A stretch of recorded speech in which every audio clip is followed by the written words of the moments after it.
I've already pre-shuffled, and I'll use 2 oracle cards for your recent past. They are the two cards to the very far left side of the screen. Then I'll go through the present, how your person is seeing you, how you see them, and why this is all happening. So, Leo, in the recent past, we have pay attention to the red flags. The signs are cautioning you. And it's paired with patience. On the flip side of this card, it says trust in divine timing. Your future holds something far greater than your past. So, in the recent past, you might have been holding on to a long lost love or a relationship that was about to end, or it needed to end. Something about your past you were probably clinging to. And with this patience card, it's just letting you know, like it said, your future holds something far greater than your past.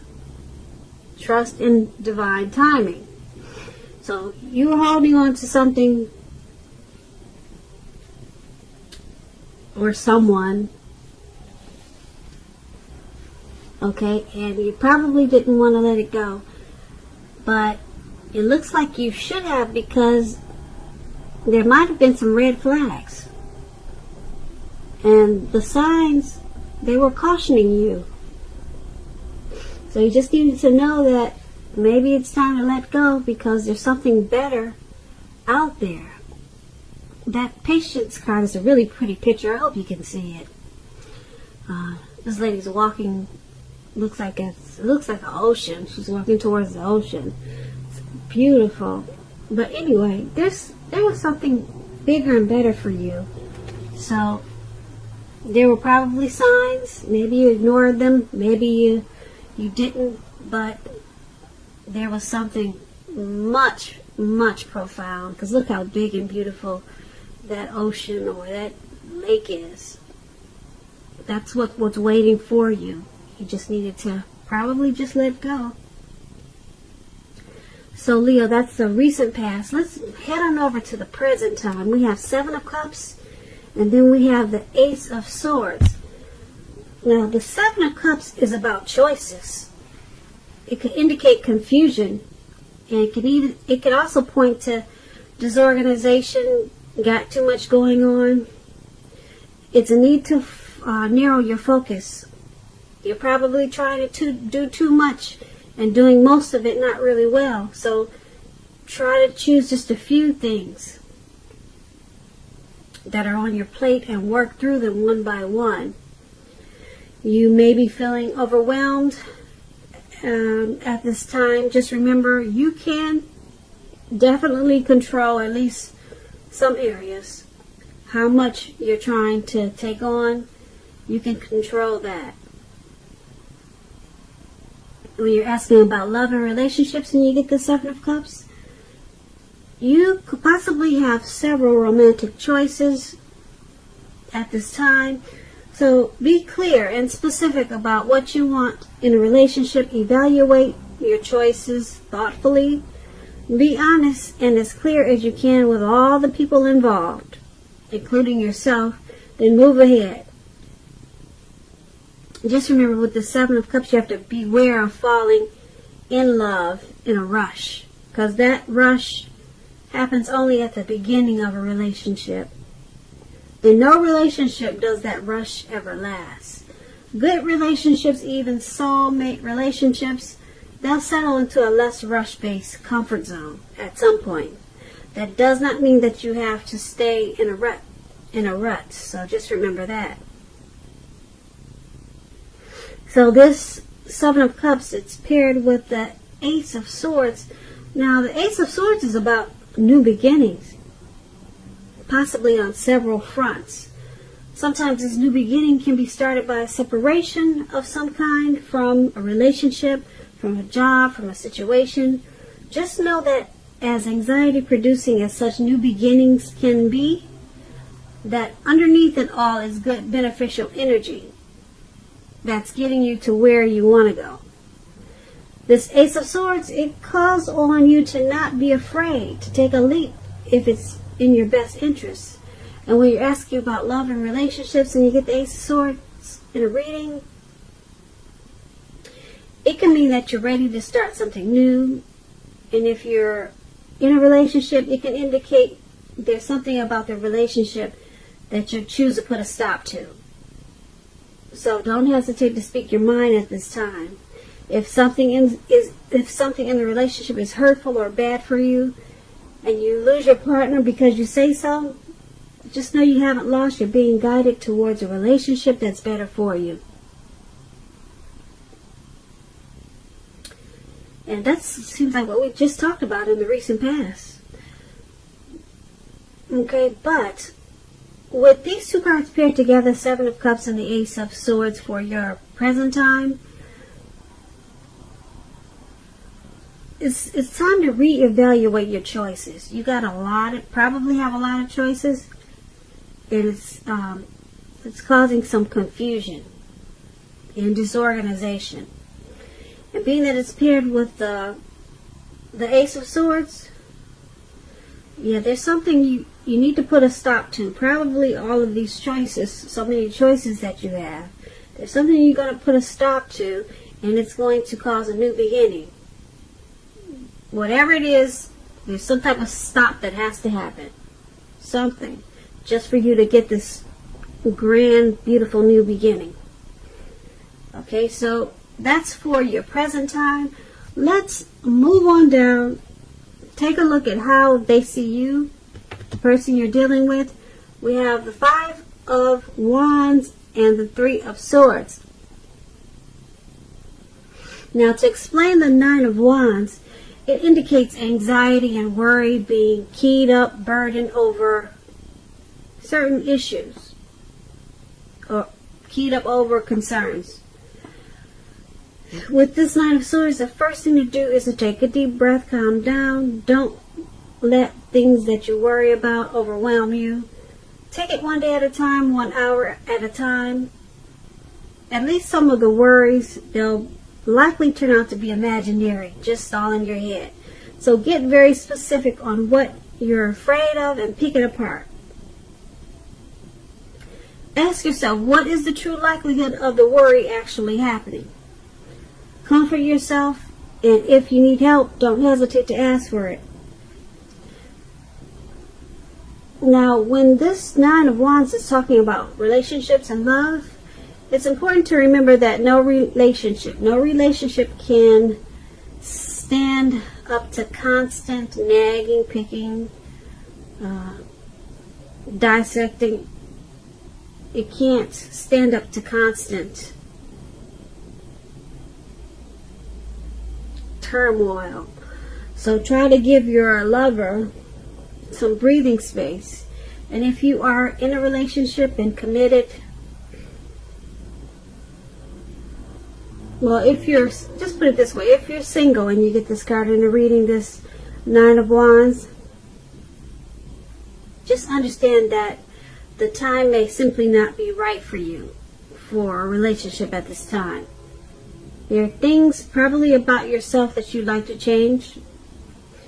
This will be a good time to get yourself whole, to get yourself together emotionally, so that when you're ready for a new relationship, that the person that you attract into your life, they're whole, they're together also. So don't be in too much of a hurry at this time with this Nine of Swords coming up in your reading. The Nine of Swords, your person is seeing you like that. They're seeing you as stressful about the connection.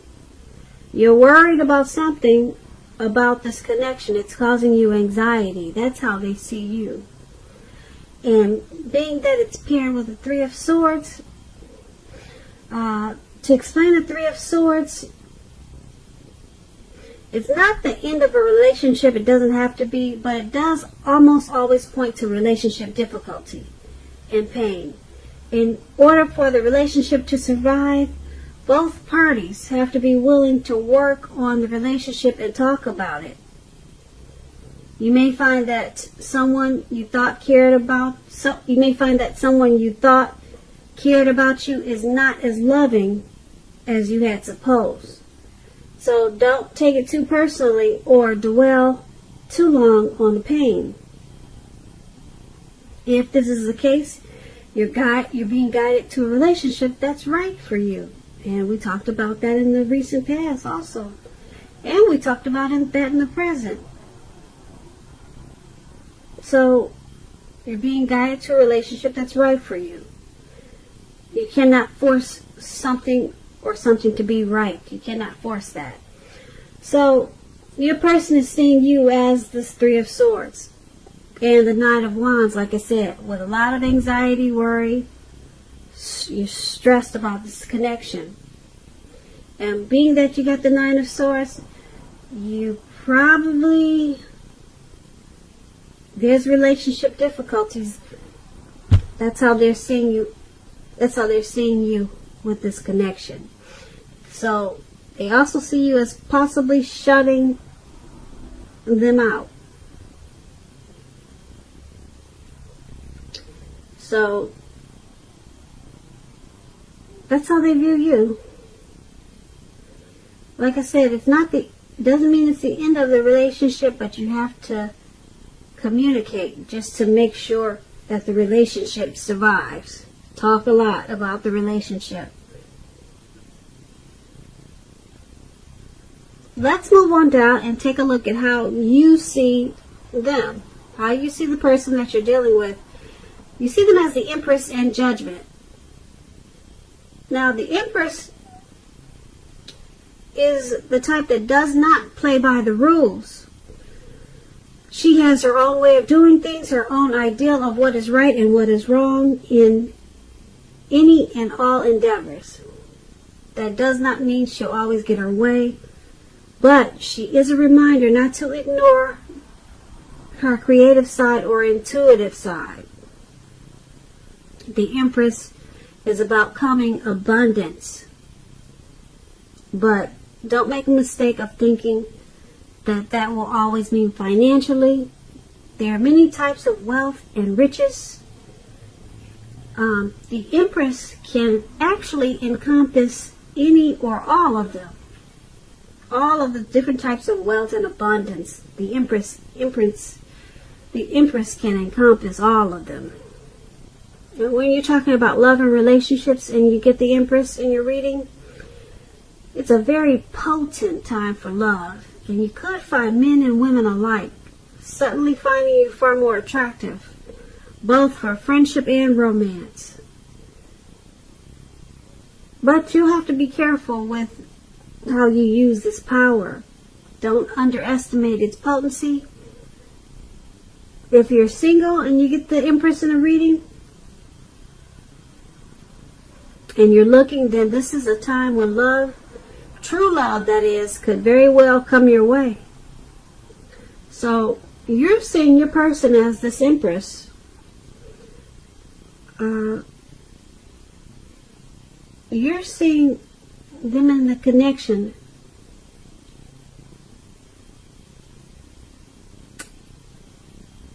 as becoming sweeter. You see the connection becoming deeper and more truer. So you see it as becoming more like a deep love. Because the Empress is about potent, really strong, powerful love. So you're seeing them as,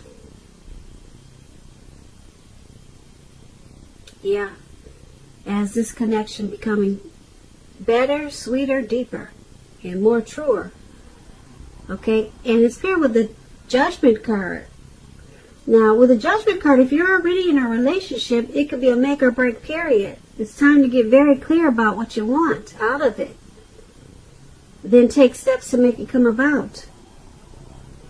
So you see the connection as it becoming more rich, but you also see it as a make or break period.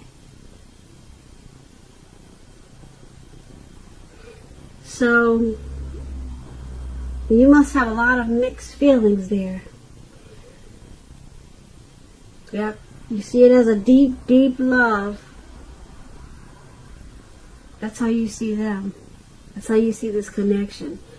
So you must have a lot of love for this person. Or either you want it to be that way. You want it to become sweeter, deeper, and more true. But you also know that this connection is at a make or break stage. It could go either way. Now let's find out why this is all happening. We have the Six of Cups and the Fool card.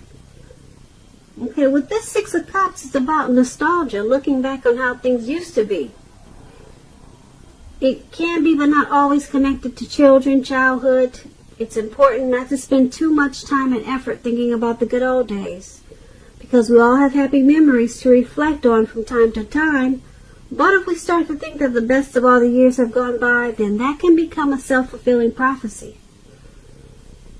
Now, when we're asking about love and relationships and you get the Six of Cups, it can indicate that a relationship may need to be refocused towards the future. So talk about your goals and dreams. Try new things. It's going to be important not to stay stuck in the past.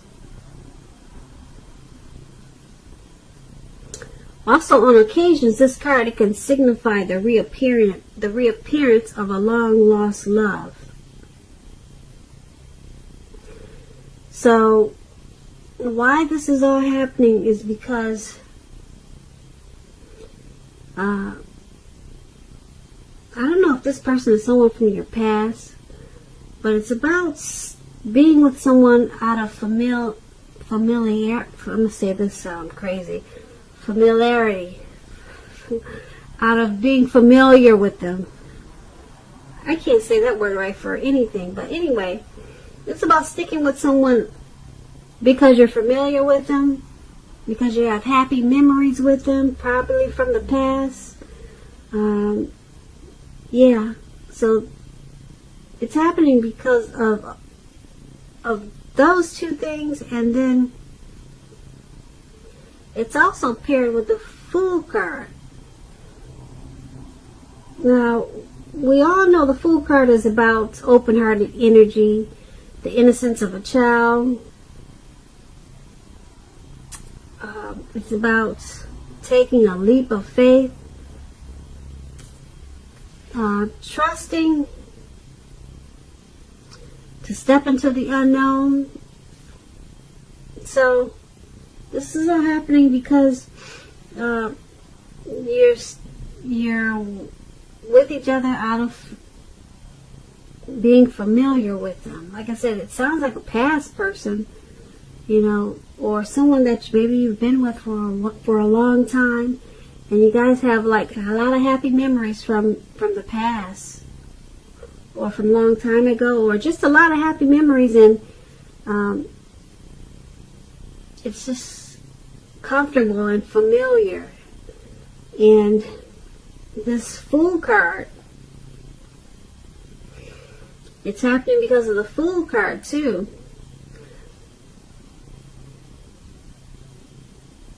It's about a leap, just taking a leap.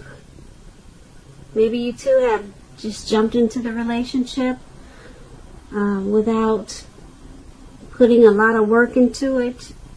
So everything is happening because of those things. There was a leap of faith taken towards this relationship. Maybe in the beginning, maybe it's happening now. There's some type of leap. Someone just jumped right on in. Okay, and now you two are together because it feels familiar and you guys have happy memories. So Leo, that's what I have for you today. I hope you enjoyed this reading.